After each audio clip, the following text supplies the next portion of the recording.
This is Chapter 10, Creating the Body of a Speech. And this chapter's information helps no matter what kind of speech you're giving. Informative, persuasive, speech to entertain. The information here is useful for all of those.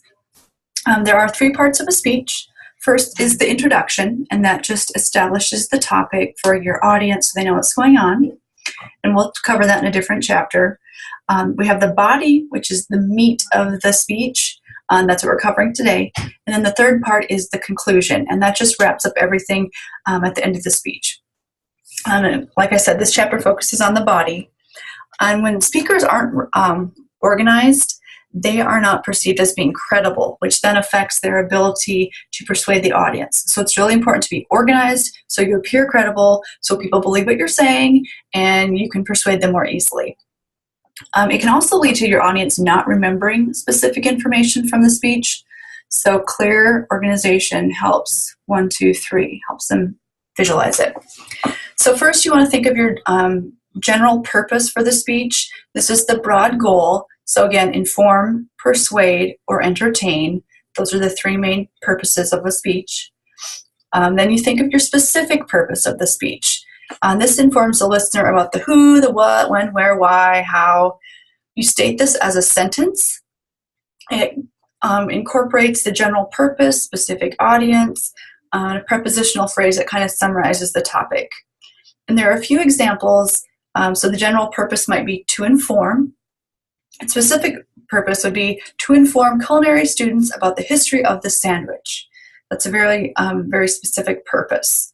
So another example, general purpose might be to persuade, and then the specific purpose might be to persuade to persuade a student group to order sandwiches rather than pizza for the fundraiser. And then the third, the general purpose, to entertain. You have a specific purpose to entertain peers regarding my bad luck with the sandwich falling apart and getting mustard all over my pants prior to a job interview. So three examples, they're all similar topics, deal with sandwiches, which I love. And then you have different specific purposes that are based on the general purpose and incorporates the audience and then a summary of the topic. And that specific purpose then informs the organization of your speech body. Now, main points are the meat of the body. They're the main points, which is why we call them that. These are key ideas presented that help your speech accomplish its goal. You generally want to aim for 3 main points in this class especially. You want to narrow them down by focusing on the 3 main points that your audience needs to know in order to understand your topic and accomplish your specific purpose. So you might have to go back and mush things together or take things out, might have to restructure a little bit. You always want to make sure that your main points are going back to what your specific purpose is. If it's not accomplishing your specific purpose, accomplishing that goal, cut it. It has no place there. And there are 5 principles of main points. First, they should be united. They should fit together and they should be related. Secondly, they should be separate. So you don't want a whole lot of overlap. Otherwise, you could combine that information into one main point. So you don't want a whole lot of overlap. You also want to balance. And this means you want to spend about the same amount of time on each main point. Now, if one main point is too large, it should then maybe be divided into 2 main points. Fourth, you want parallel structure. So all the main points should sound similar. It's easier for retention, so that it should all have similar sentence structure. And then the 5th main point principle is to maintain logical flow. Do the main points make sense in the order they're placed? You might have to explain or define something before you go into the particulars. So if I'm giving an informative on sandwiches, I might need first main point to explain what a sandwich is before then I tell the audience about the different meats or the different vegetables or different sauces, right? So you want to get a nice baseline set up first. Okay, I'm going to go through an example of creating main points and subpoints in that body that we just talked about. With my amazing walkthrough. Okay, so step 1. Get your thesis decided. This is based on your general purpose and specific purpose. So my thesis is that duct tape is a versatile product. That's my thesis. Now I have 3 main points that I came up with based on duct tape being versatile. It's used to fix things, it can create new products, and it can be used for fun. So they are united, they're all talking about duct tape. They're separate, they're not really overlapping at all. They are balanced, and we'll see when the subpoints come up that we'll spend the same amount of time on each one. Parallel structure, duct tape can be used, duct tape can be used, duct tape can be used, right? Parallel structure, and then the last part of the sentence is different. And it maintains logical flow. So we kind of have the 2 serious things and then the fun thing at the end. And then we come up with some sub-points for each main point.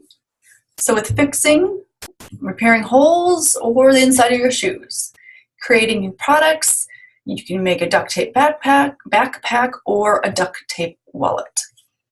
Then last, duct tape can be used for fun. You can stick it together and pull it apart, or you can play pranks like taping doors shut, which I can't support, so don't do it and then blame me for that.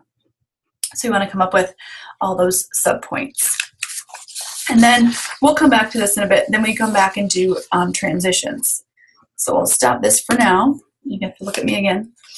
So we do have a lot of different organizational patterns you can follow. And what that means is how you place your main points, what order you place them in.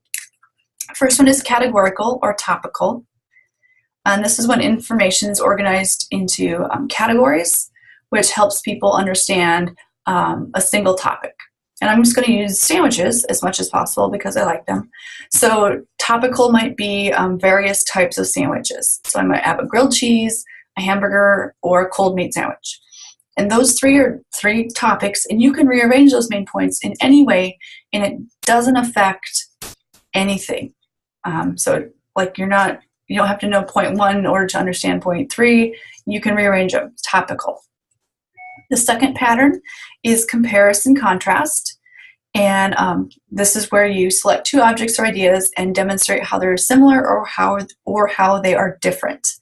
So you might show how a grilled cheese is different from a meatball sub.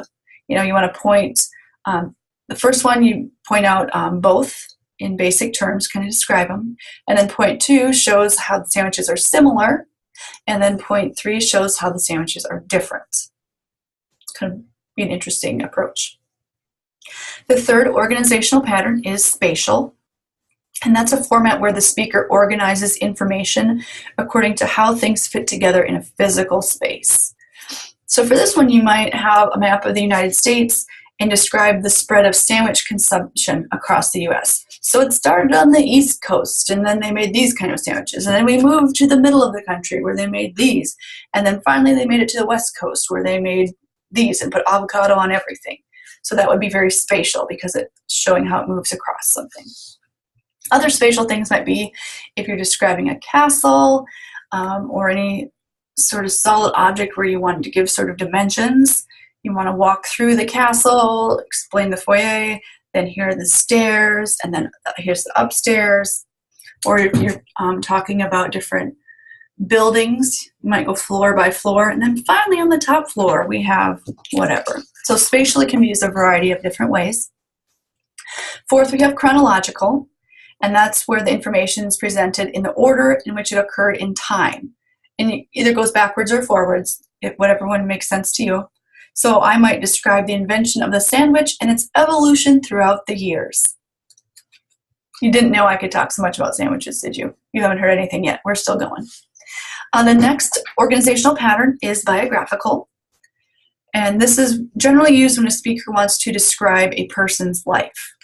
And it kind of blends with chronological because you're going in order, but you're following a person. So I might inform the audience about John Montagu, 4th Earl of Sandwich and inventor of the sandwich food. It's kind of fun.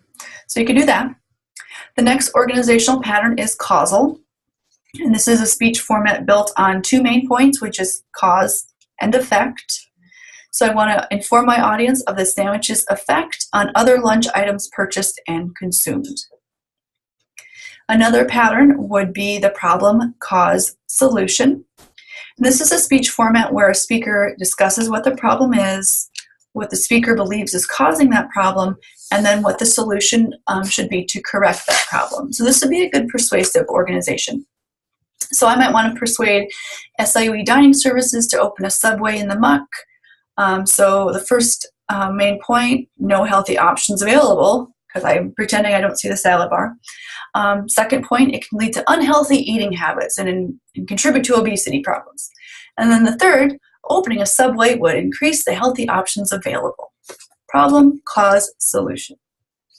And then the last organizational pattern is psychological. And this is a speech format built on basic logic where A leads to B and B leads to C.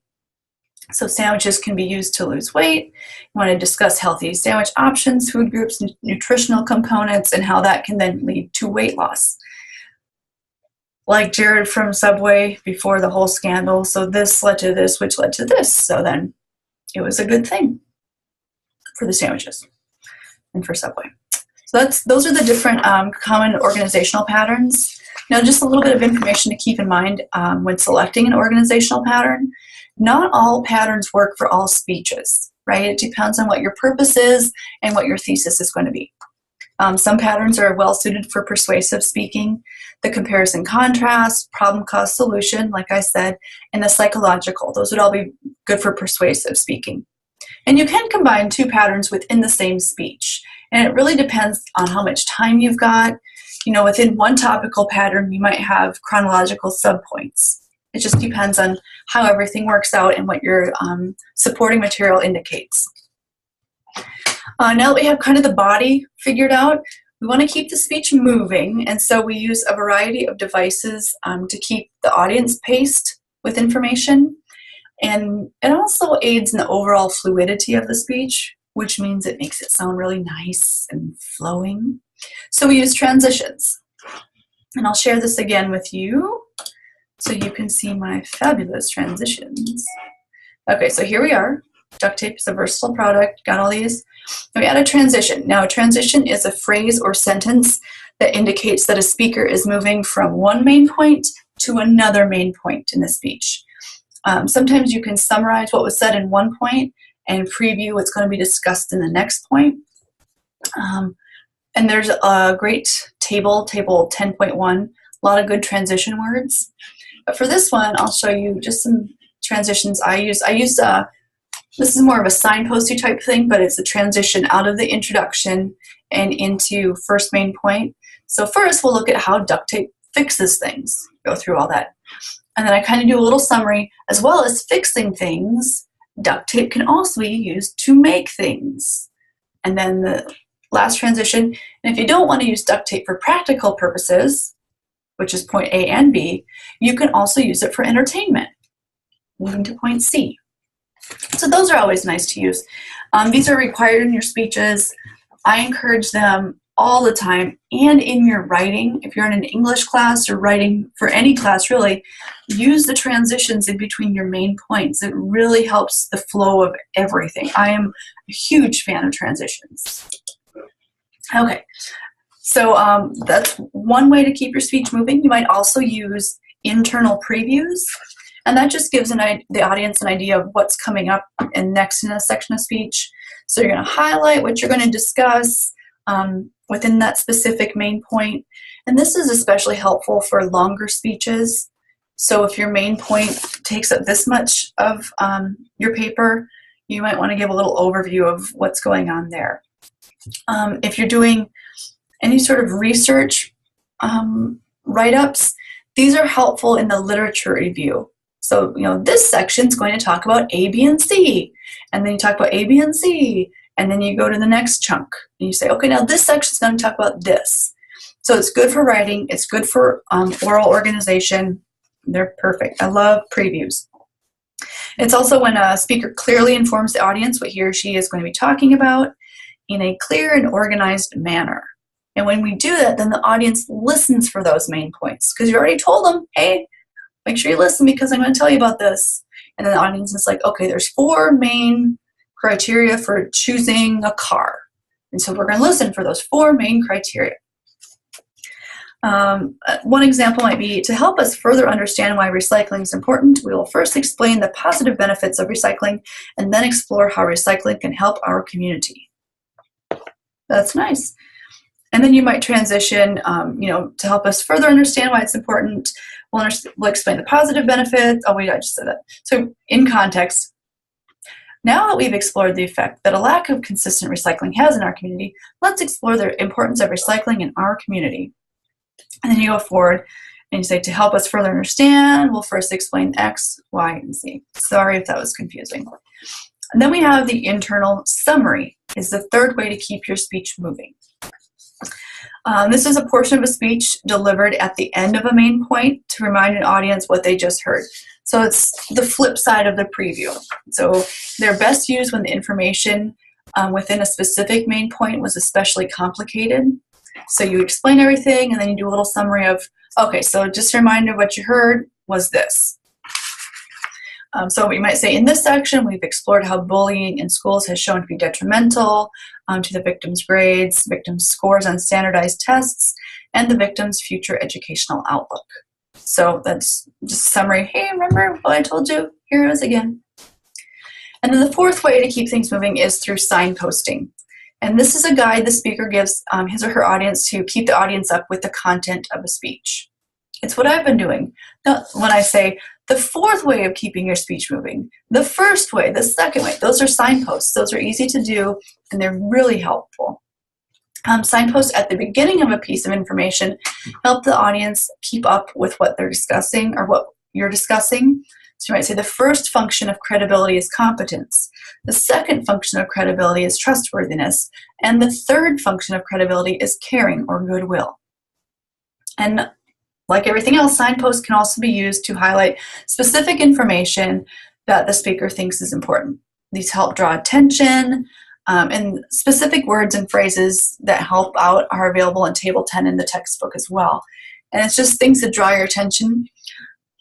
Teachers use signposts to say, and this might be on the test. Or if a teacher says, this is really important, put a star by this. That's a signpost that helps you remember, oh, okay, I got to come back to that because this is super important.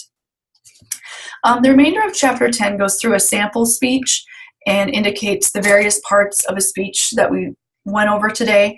And so I'd encourage you to look at the last part of Chapter 10 and identify in another speech the different parts. So that's Chapter 10, all about creating the body of a speech.